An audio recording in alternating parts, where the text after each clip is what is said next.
Hello students, this is Kuldeep, your English educator and I welcome you all to the Cracker Hub. Okay, so आज हम लोग हमारी जो one word की series है उसको हम लोग कंटिन्यू करने वाले हैं और वर्ड नंबर 21 से हमें 30 तक देखना है. So let's continue. Let's start. Okay, so first word है हमारा एंटी क्राइस्ट. सर एंटी क्या होता है? एंटी का मतलब होता है किसी के विरोधी होना और क्राइस्ट जो वर्ड है इसका मतलब क्या है सर? जैसा कि आपको पता है हम लोग क्राइस्ट जो है उससे समझते हैं हमारे जीसस को. ठीक है, जो क्रिश्चियनिटी के बहुत प्रोमिनेंट फिगर है जीसस क्राइस्ट. सो क्राइस्ट का मतलब होता है जीसस, धर्म और सॉरी ईश्वर, और क्राइस्ट एंटी का मतलब होता है विरोधी होना. सो एंटी क्राइस्ट यानी जीसस के विरोधी होना. सो अ पर्सन और thing who is morally very bad. अब जीसस के विरुद्ध कौन है? जो चीज बहुत बुरी है according to the Christianity. So वो चीज जो बहुत बुरी है उसको हम लोग बोलते हैं एंटी क्राइस्ट, जो कि ईश्वर के विरुद्ध है. तो देखिए, शैतान होना या फिर ईसा विरोधी होना, ईसा मसीह के विरुद्ध होना. एग्जाम्पल है, he was not the antichrist or a criminal, just an opportunist. वो कोई एंटीक्राइस्ट नहीं था, क्रिमिनल नहीं था, वो सिर्फ अपॉर्चुनिस्ट था. ये हमारा एग्जाम्पल कह रहा है. सो एंटीक्राइस्ट का मतलब होता है ईश्वर के विरोधी होना या फिर कोई बुरी चीज होना, शैतान. जैसा कि आप इस इलस्ट्रेशन में देख सकते हैं, ये जो पर्सन है ये शैतान है, ये इसको कुछ बुरा सिखा रहा है. तो इसको एंटीक्राइस्ट चीजें सिखा रहा है, बुरी चीजें, ईश्वर विरोधी चीजें सिखा रहा है. So the word 21st was antichrist. Okay then, 22nd word, sir, amalgamation. Amalgamation क्या होता है? Amalgamation का मतलब होता है the process in which separate organizations unite to form a larger organization. बहुत सारी अलग अलग ऑर्गेनाइजेशन, बहुत सारे अलग अलग संगठन जब एक संगठन में मर्ज हो जाए तो उसको हम लोग बोलते हैं सर amalgamation, मिश्रण होना.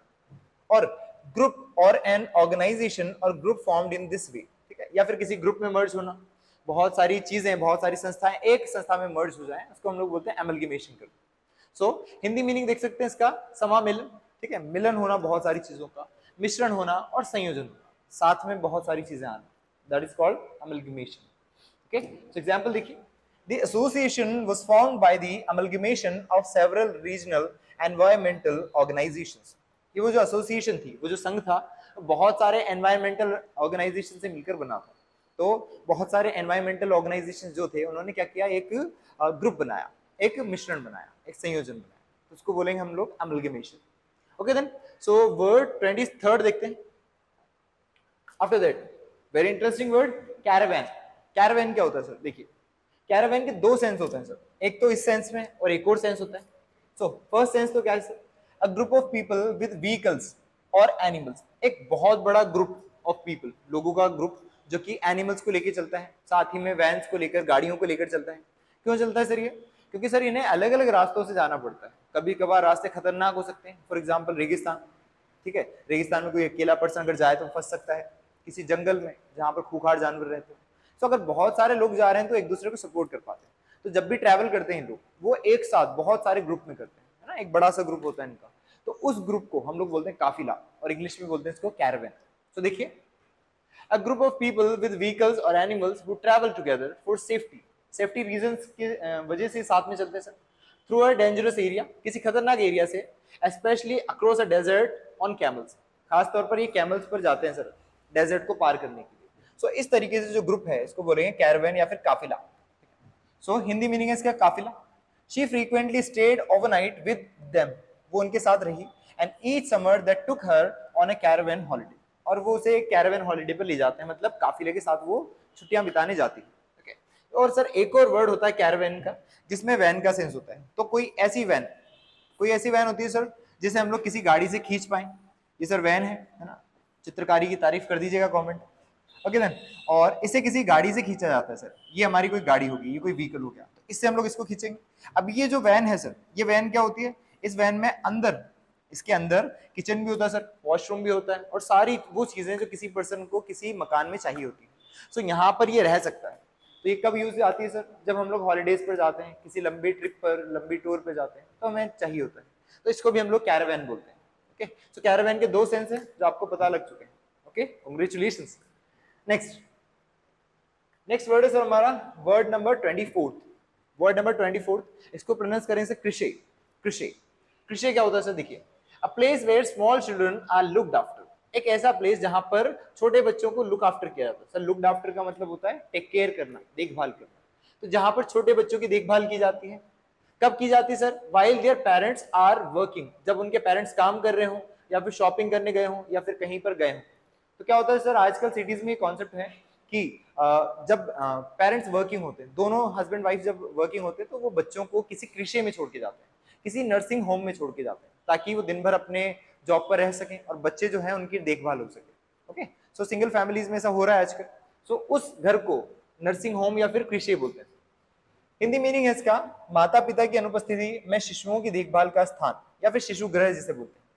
एग्जाम्पल है, देयर आर नो कृषि facilities provided for staff, staff के लिए कोई कृषि फैसिलिटी प्रोवाइड नहीं की जा रही, किसी कॉर्पोरेट सेक्टर के मजदूर का दुख है सर। ओके, नेक्स्ट देखिए, ग्रेशियस। ग्रेशियस का मतलब क्या होता है? बहुत ज्यादा पोलाइट बोलना, बहुत ज्यादा ग्रीन फ्लैग होना। Okay, so gracious, behaving in a pleasant, polite और काम वे, बहुत ज्यादा प्लेजेंट तरीके से, बहुत ज्यादा जॉयस तरीके से बिहेव करने वाला, साथ ही में बहुत ज्यादा पोलाइटली बिहेव करने वाला और बहुत काम, बहुत शांत होकर बात करने वाला, ऐसा व्यक्ति होता है सर ग्रेशियस। सो ग्रेशियस का हिंदी मीनिंग बोल सकते हैं हम दयालु या फिर शांत स्वभाव का, या फिर सर शांत रास्ता भी होता है इसका मतलब। तो ये रास्ता जैसे दिखाई दे रहा है आपको, काफी शांत दिखाई दे रहा है, कोई भीड़ भाड़ नहीं है, तो ऐसे रास्ते को भी हम लोग ग्रेशियस बोल सकते हैं। So he was gracious enough to thank me, वो इतना दयालु था कि उसने मुझे धन्यवाद भी किया। ओके, सो धन्यवाद कहना, देखिए क्षमा और धन्यवाद या फिर एहसान वही आदमी जता सकता है जो बहुत ज्यादा पोलाइट हो, बहुत ज्यादा काम हो।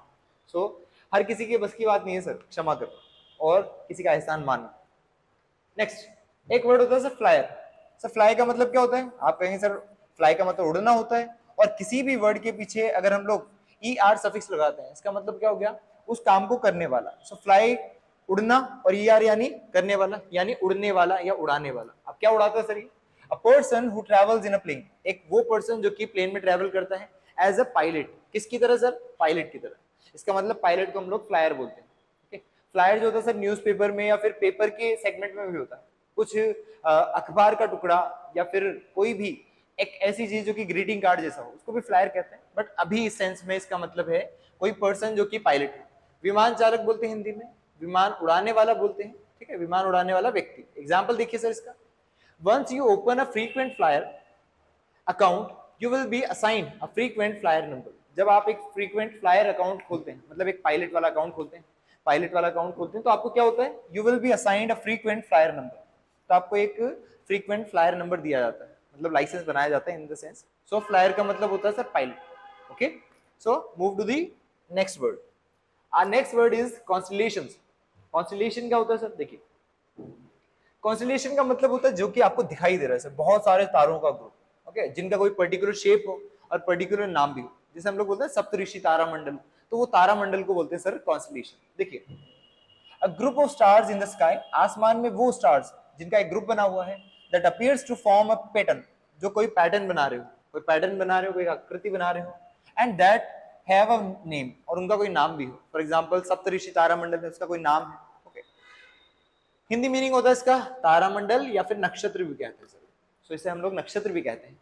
देखिए example, several fine star clusters also appear in the constellation. कुछ अच्छे तारों का क्लस्टर है जो कि हमें कॉन्स्टलेशन में दिखाई देता है, सो हम उसको कॉन्स्टलेशन कहते हैं। सो इन द सेंस कॉन्स्टलेशन का मतलब होता है तारों का ग्रुप, तारों का मंडल या फिर नक्षत्र। Okay, next word. Okay, 28th word. 28th word है सर आर्टिसन। आर्टिसन बना है सर आर्ट से। आर्ट क्या होता है सर? कला। कला क्या होती है? वो चीज जो आप हाथ से करें, दैट इज कला। ओके, सो आर्टिसन का मतलब होता है एक ऐसा पर्सन जो कि अपने हाथों से कोई स्किल्ड काम करता हो, कोई टैलेंटेड काम करता हो, आर्ट दिखाता हो अपने हाथों से, उसको बोलते हैं हम लोग आर्टिसन। हिंदी में बोलते हैं इसको कारीगर या शिल्पकार। जैसा कि आप देख सकते हैं फोटो में, ये जो साहब हैं क्या बना रहे हैं? एक मटका बना रहे हैं, तो अपने हाथों से कला का प्रदर्शन कर रहे हैं, तो इसको बोलेंगे हम लोग आर्टिसन। ये कारीगर है, शिल्पकार है। एग्जाम्पल होता है sir, the middle class consisted of artisans and people with small businesses. ठीक है, मिडिल क्लास में ऐसे लोग आते हैं जो आर्टिसंस हैं, कारीगर हैं, कलाकार हैं, या फिर वो छोटे छोटे बिजनेस चलाते हैं। सो आर्टिसन का मतलब होता है शिल्पकार या कलाकार या फिर कारीगर। Got it? Okay, so next sir हमारा प्रोक्रेस्टिनेट। प्रोक्रेस्टिनेट करना, इससे एक नाउन बनता है सर प्रोक्रेस्टिनेशन। प्रोक्रेस्टिनेशन यानी किसी भी चीज को कल पर टालना। सर एक काफी फेमस कोटेशन प्रोक्रेस्टिनेशन के ऊपर की the quotation reads as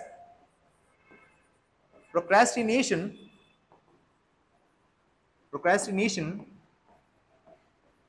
is the assassination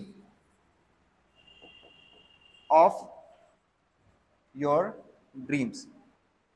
What does it mean, sir? It means कि प्रोक्रेस्टिनेशन जो है वो आपके ड्रीम्स का असैसिनेशन. प्रोक्रेस्टिनेशन का मतलब होता है सर चीजों को कल पर टालना, और असैसिनेशन का मतलब होता है सर मर्डर. सो अगर आप चीजों को कल पर टालते हैं, इसका मतलब आप अपने सपनों का खुद ही मर्डर कर रहे हैं, खुद ही गला घोट. Okay, so procrastination is the assassination of your dreams. Procrastination करना अपने ड्रीम्स को मारने जैसा है. ओके देन, सो देखिए, प्रोक्रेस्टिनेट करने का मतलब होता है to keep dealing something that must be done. वो काम जो अभी किया जाना चाहिए उसे हम लोग डिले करते जा रहे हैं, कल पर टालते जा रहे हैं, या कल करूंगा ऐसा. Often because it is unpleasant और बोरिंग. शायद वो बोरिंग है या फिर आपको खुशी नहीं पहुंचाता है ऐसा काम, इसलिए आप इसको कल पर टाल रहे हैं. जैसे आप स्टडीज को टालते हैं. ओके सर, तो अगर आप स्टडीज को टालते रहेंगे तो स्टडीज किसी दिन आपको टाल दी. Got it? सो आपको स्टडी करनी ही पड़ेगी. It's unavoidable, it's inevitable. So don't procrastinate in the matter of studies, never. Okay, और इनफैक्ट आपको प्रोक्रेस्टिनेशन करना ही नहीं चाहिए किसी भी केस में. अगर आपको कोई काम करना है तो आज ही परफॉर्म कर दीजिए, आज ही काम कर दीजिए. Okay, it was a suggestion. So meaning होता है इसका टालना, किसी काम को कल पर डालना. I know I have got to deal with the problem at same point. मुझे सम पॉइंट, किसी ना किसी टाइम पर ये काम करना ही पड़ेगा. आई एम जस्ट प्रोक्रेस्टिनेटिंग, मैं सिर्फ इसे टाल रहा हूं, ये कहना चाहता है सर. सेंस ये है. तो देखिए सर फोटो, ये टाइम है, ये टाइम ने इसको जकड़ा हुआ है. फिर अगर ये काम टाइम पर नहीं करेगा तो काफी पछताने वाला ये. नेक्स्ट और लास्ट वर्ड है सर हमारा बिब्लियोफाइल. बिब्लियोफाइल सर, फाइल जो है रूट वर्ड होता है. फाइल जो है हमारा ये रूट वर्ड होता है सर. इसका मतलब होता है to love something. To love something, किसी चीज से प्रेम करना, प्रेम करना. ओके सर, और प्रेम करना है तो किन से करें? प्रेम करना है तो अपनी किताबों से करें सर, काफी साथ देती है, आगे तक जाती है. सो बिब्लियोफाइल का मतलब क्या है? बिब्लियो में ये जो बिब्लियो वर्ड है इसका मतलब होता है सर बुक. क्या होता है सर? बुक होता है. और फाइल का मतलब होता है लव करना. सो अ पर्सन, एक ऐसा पर्सन जो लव करता है सर, किस चीज से? बुक से. जो बुक्स को कलेक्ट करता है,